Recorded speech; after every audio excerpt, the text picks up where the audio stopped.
So, welcome folks to the National Museum of the Royal Navy Hartlepool. My name's Stuart, this is Jonathan, and we're going to show you some of the guns they used to use in the old days. So this one is called a brown breast musket, and over there is a 3 pound. So what powers them is contained in here, and gunpowder was originally invented in China over 2,000 years ago.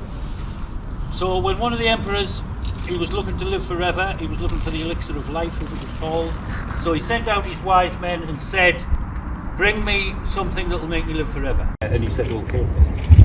So it's made out of 3 different things: sulphur, saltpeter and charcoal. When you mix those 3 things together and add a spark or flame, it goes from a very small amount of powder to a large amount of gas and smoke. So before we fire then folks, I'm going to show you what gunpowder does. So Jonathan has bravely volunteered. Yes. There he has been brave, you can see. And I say bravely because it's windy today. What I'm going to do is put some on the block over there and Jonathan's going to light it. So if he doesn't stand in the right place, he gets covered in smoke in front of many witnesses. But normally he's really good at this. So what he's doing is lighting a thing called a linstock, which is what we used to fire the cannon.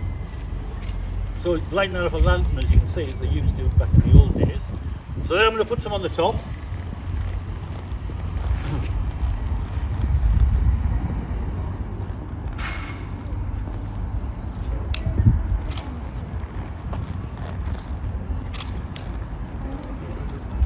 So this doesn't make a bang folks, but it does show you what gunpowder does. So small amount of powder, about enough to cover 10 pence a piece. If you watch the top, this is what it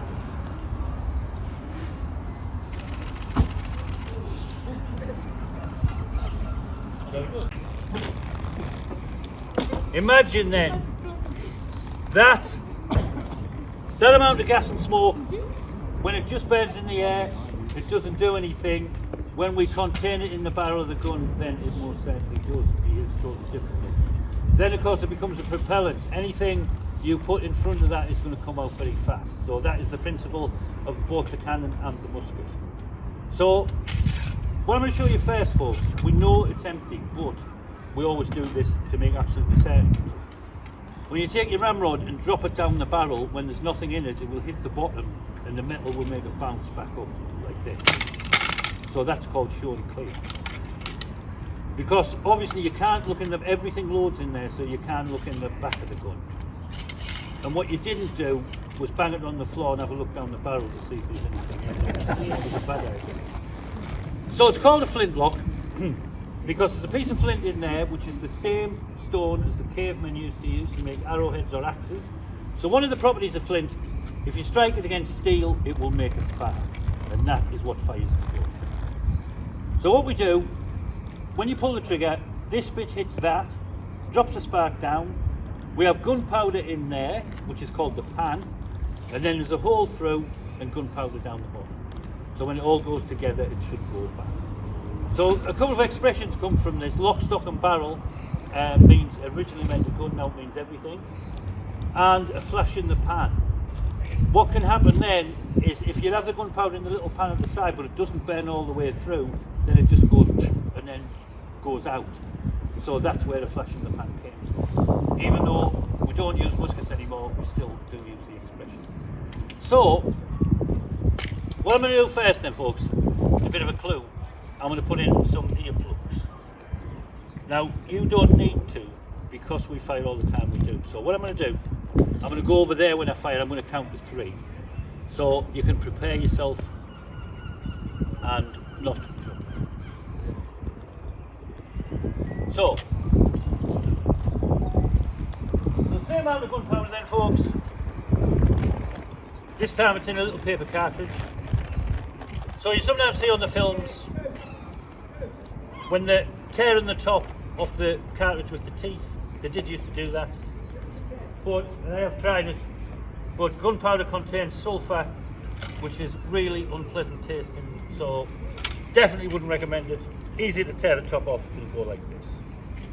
So we pour some in there, close it down, and then the rest goes down the back. So we take out the ramrod and then push it all down. So what you have to remember, folks, in the heat of battle you might be panicking a little bit. You have to remember to take this out before you fight. You're way ahead there. You can imagine if it would still fire, but then you'd have to go and pull it out to somebody to reload. Not very nice. Which would be very messy, yes. So then, it's all ready to go then, folks. So like I said, I'm going to stand over there, count to 3 and then bang.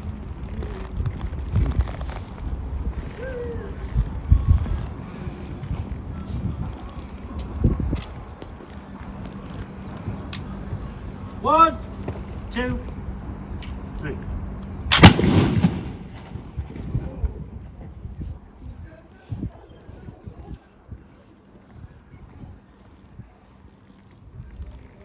So, sometimes people ask where guns louder in the past. Now you know, yes, they were. So again, we show clear. Now the problem with this gun then, folks, is it's quite effective like that, but it only works once, then you've got to reload again. Now imagine if you're in a battle and people are running at you, then you can't just say, can you hang on until I put some more gunpowder in? They wouldn't. So what you did, this very clever but simple design, the bayonet, so it slips on. Originally bayonets used to just push in the end, they were called a plug bayonet, but then somebody developed this one which has a hole in it, so you can, and then it slips onto the gun like that. And then somebody pinched it to design for light bulbs, of course. If it's not a screw type light bulb, it works like that, a bayonet light bulb, that's why they call it bayonet fitting. So you can see, very effective. This would keep people away from you. They would not want to run at you and do nasty things to you because you'd be keeping them away. And exactly as Corporal Jones so beautifully put it in Dad's Army, they don't like it open. That is exactly what it's referring to. So now then, folks, we're going to go on to the cannon. So this is the 3-pound cannon, which means it would fire a 3-pound ball. All cannon are named after the way that they shot the fire. This one is a 3-pound. So what Jonathan's going to do is to put in a thing called a worm, which is like a giant corkscrew. So that makes sure there's nothing in the cannon which shouldn't be there. Then the charge full of gunpowder. So this is about 5 times as much powder as we used for the musket. That gets ramped down. Then, instead of a cannonball, we're going to use this. So this then, folks, is called an octopus knot. You can see it's not a knot for tying up octopuses, which would be very difficult. It's because it looks like an octopus. So this is wadding in effect. It's made out of rope. We'd like to fire a real cannonball, but the people over there in that pirate ship wouldn't. And would probably fire back. So we're going to put this in.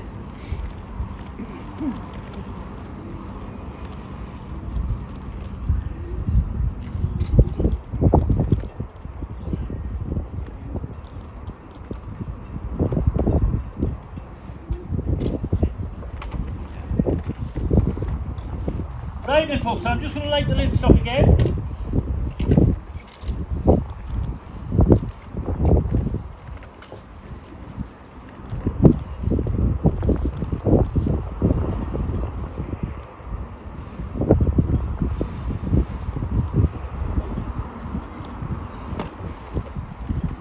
So you see what the lid stop does then, folks? It gives you the distance away from the cannon.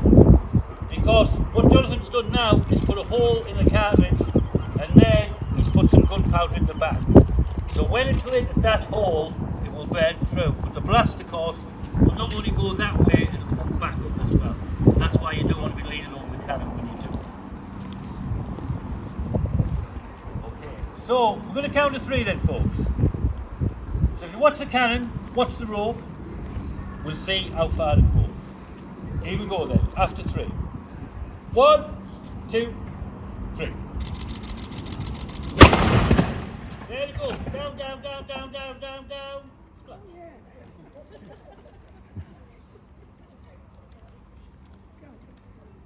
So now the worm goes back in.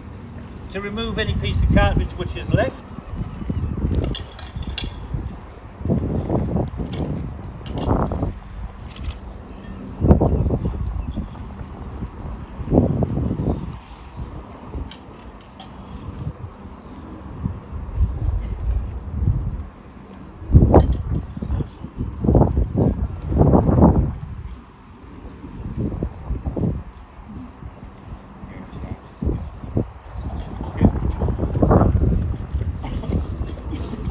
Right, so I'm just going to put a bit of water down, folks, to get that bit of cartridge out.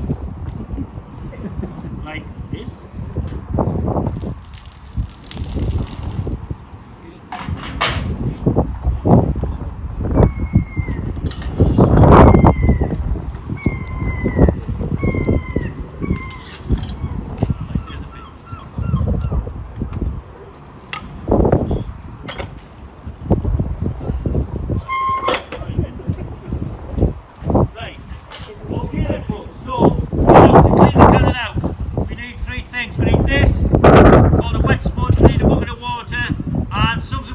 Keeps in his hands at all times, that finger.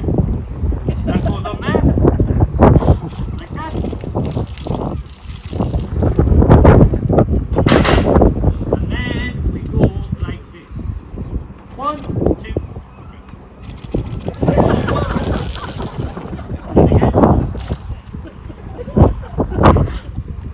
3. So if you saw the weather forecast this morning, folks, it said sunny with scattered showers. 1, 2, 3.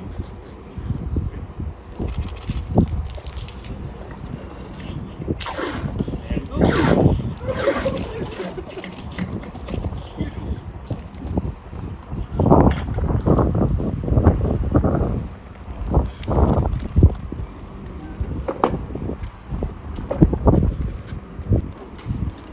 So also, folks, we know the gun's fired.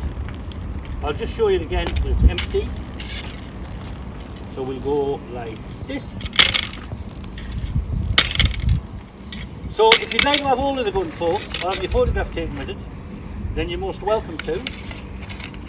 So, thanks for coming, folks. Thanks for watching. Thanks for being a wonderful audience. Thank you. Thank you.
craftsman. He's one of the few with a trade he can practice on land when he retires. If he retires. Mr. Risley, the rope maker, and Mr. Wilde, the sail maker, they're craftsmen too, skilled at their trade and good with their hands. Junk is boiled salt beef, and next to it on the plates is tack, hard ship's biscuits, so hard that some carve them into trinkets. You can do the same with the cheese. On some ships, the rats can get so out of hand that they can sink it by eating through the sides. So there's good sense in keeping their numbers down. Aren't you the perfect gentleman? Go on then. So what will you buy me? The sick bay isn't somewhere anyone chooses to visit. Too many of those who go in don't come out, even though our surgeon is well thought of and knows his trade. Donald McCree, sir, ship surgeon. Fire will destroy a ship faster than solid shot. She's big at it! She's striking the collar! By God, you're right! She's surrendering! Hold your fire, Mr. Oakley! Get me some help down here! All 3 hands to the pumps! We're making water! Report battle damage! Are they the ones? Half a dozen boat anchors and 2 boys. I couldn't find you anywhere that way. Trimble, tumble. If you use your eyes, boy, they're over there somewhere. Oh, my God, don't find you everything. Here they are.